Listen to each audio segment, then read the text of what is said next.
Sa mapagpalang araw po sa inyong lahat na sumusubaybay po sa ating pong vlog araw-araw. Maraming salamat po sa inyong pagsusubaybay 'no. Sa araw pong ito, gusto ko pong i-share sa inyo ang patungkol po sa isang topic na kung saan ay magagamit po natin 'to sa araw-araw din.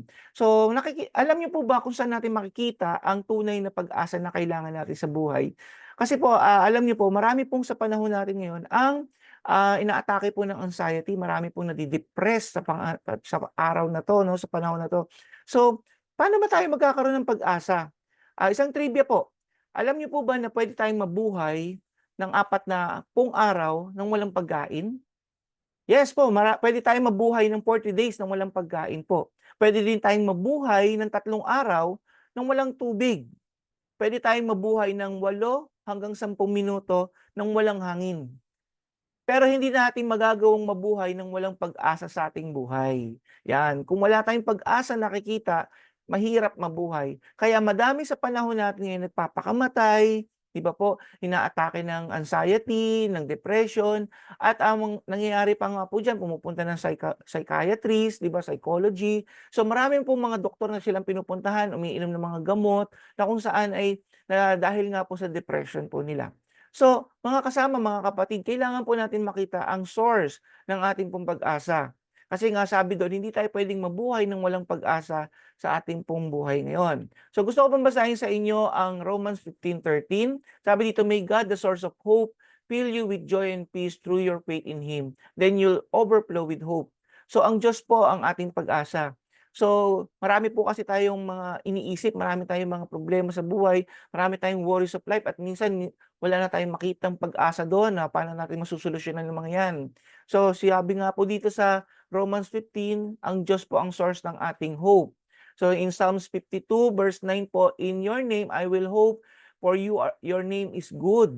So, sabi nga po diyan ni King David, "Sa inyong pangalan lamang, Panginoon, nandun na yung pagasa ko." So, bigyan ko po kayo ng isang Greek word na kung saan or Hebrew word na tinatawag nating Jehovah Shammah. Ito pong Jehovah Shammah which means God is always there. Nandiyan po ang ating Panginoon. So kasama natin ang ating Diyos. So makakaasa tayo sa Diyos, nakikita ka kasi ikaw ng Panginoon. So kailangan maisip niyo magkakaroon ka ng hope sa Lord dahil nakikita ka ni Lord. At kung hindi mo naiintindihan 'to, hindi mo nakikita 'to sa buhay mo, kapatid, ito yung encouragement ko sa'yo sa araw na 'to. Nakikita ka ni Lord. Saan ka man nandoon ngayon, nandoon ka man sa kadiliman ng buhay mo, ay nakikita ka ni Lord. Kaya nga sabi sa Isaiah 41:10, kapatid, "Don't worry because I am with you." Sasamahan ka ni Lord. Kasama mo si Lord. Kaso ang problema lang, minsan hindi mo kasi siya ina-acknowledge kaya hindi mo siya maranasan, hindi mo siya maramdaman. Eh, sabi pa dito, "Don't be afraid because I am your God." Huwag kang matakot kasi ang Diyos ay kasama mo. "I will make you strong and I will help you. I will support you." Napakaganda po ang sinabi sa Isaiah 41 verse 10, di ba? So don't worry, don't be afraid, for I am your God. I will make you strong and I will help you. And Psalms 32 verse 8 pa po, sabi dito, "I will guide you along the way, along the best pathway of your life." Grabe 'no? So gusto ng Lord yung best para sa atin. "I will guide you, I will advise you and watch over you." Yan po ang sinabi sa Psalms 32 verse 8. So ito po yung pag-asa natin, kapatid. Kaya kailangan isipin mo, nakikita ka ni Lord. Kahit anong pinagdadaanan mong pagdurusa ngayon, kahit ano ang pinagdadaanan mo sa buhay mo ngayon, negatibo man yan, kapatid, may pag-asa ka. Sabi pa sa Lamentation 3 verse 21 to 23, "I have hope when I think of this. The Lord's love never ends." Isipin mo yung dakilang pag-ibig sa iyo ng Diyos. His mercy never stop. They are new every morning. Hallelujah, di ba? So, kung nasa Panginoon po ang lahat ng bagay, di ba? Ang pag-asa po natin, bago 'to araw-araw, hindi nagbabago ang kanyang pagmamahal sa iyo at sa akin. Kaya kapatid, nakikita ka ng Panginoon. Pangalawa po, may plano ang Diyos sa buhay mo. At ang plano niya, sabi dito, ay maganda at hindi po pangit. Kaya nga po sinabi sa Jeremiah 29:11, "I have a good plans for you, not not plans for you to be hurt. I will give you hope and a good future." Napakaganda ng pangako ng Panginoon. May plano ang Diyos sa atin. Ang plano niya ay hindi tayo masaktan, hindi tayo magkaroon ng kabiguan sa buhay, bagkus magkaroon tayo ng pag-asa at magandang kinabukasan. Yan po ang gusto ng Diyos sa ating lahat. At ang sinabi pa sa Romans 8:28, we know that God causes all things to work together for good for those who love God. So kung mahal mo ang Diyos, kapatid, kaibigan, kailangan maisip mo at matandaan mo na lahat ng bagay na nangyayaring ito, negatibo man yan, positibo man yan, ay ito ay para sa iyong kabubuti. Everything works together for your own good because mahal mo ang Panginoon. Because ikaw ay tinawag according to His purpose.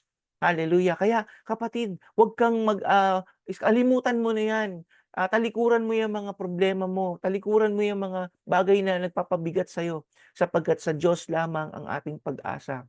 Kailangan mong isuko yan. In Philippians 1:6, kapatid, God began doing a good work in you. May ginagawa kasi si Lord sa atin. And I am sure He will continue it until it is finished when Jesus Christ comes again.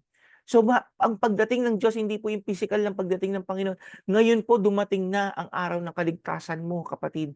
Dumating na ang araw ng pag-asa mo. Sapagkat sabi diyan, ginagawa ng Diyos ang lahat ng bagay para sa ikabubuti natin. 'Di ba? Tatapusin yan, hindi siya isang tao na nangangako pero hindi tinutupad. Siya ay Diyos na 'pag nagsalita ay tutupad po niya yan. So anong dapat mong gawin, kapatid? Remember God's promises sa buhay mo. Importante na mag-umpisa ka na magbasa ng Biblia. Importante na meditate mo yung salita ng Diyos. Sapagkat alam niyo po ba, ang Biblia ay punong-puno ng mga pangako ng Panginoon. Kaya kailangan hindi lang po natin 'to i-memorize, kailangan din natin ilagay sa puso natin. I-claim po natin 'to. And you need also mga mananampalataya, mga tunay na mga Kristiyano na kung saan ikaw ay tutulungan. Kaya kailangan ka ma-involve sa church, sa local church, kailangan ka ma-involve sa small group na kung saan tutulungan ka ng kapwa mo Kristiyano. Yan ang purpose po ng small group. Magtutulungan, magpapanalanginan, magpapalakasan, edifying the body of Christ. Yan. When you are facing your crisis in life, so doon ka pupunta, humingi ka ng tulong, hindi kung saan-saan ka pupunta sa mga bisyo, hindi makakatulong ang mga bisyong yan.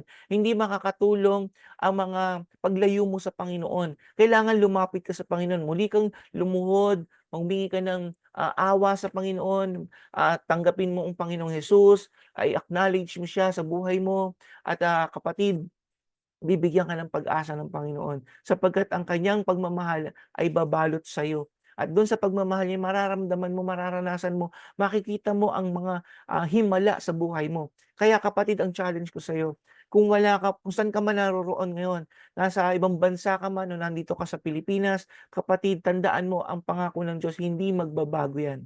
Tapat ang Panginoon na tutuparin yan sa iyo. Ang kailangan mo lang alamin ang mga pangako ng Diyos, magkaroon ka ng tunay na relasyon sa Diyos at makisama ka doon sa isang local church na kung saan ang Panginoong Hesus ang itinataas at ang kanyang buong buhay ay sinasagawa po nila. So kailangan po yung Christ-like character po ang nandoon. Kapatid, kailangan mong makasama sa mga tao na ikaw ay tutulungan, ikaw ay ililift up, ikaw ay encourage, ikaw ay i-build up. At 'pag yan ay hindi po nangyayari, ay huwag mo lang samahan yan sapagkat yan po ay hindi ayon sa kalooban ng Panginoon.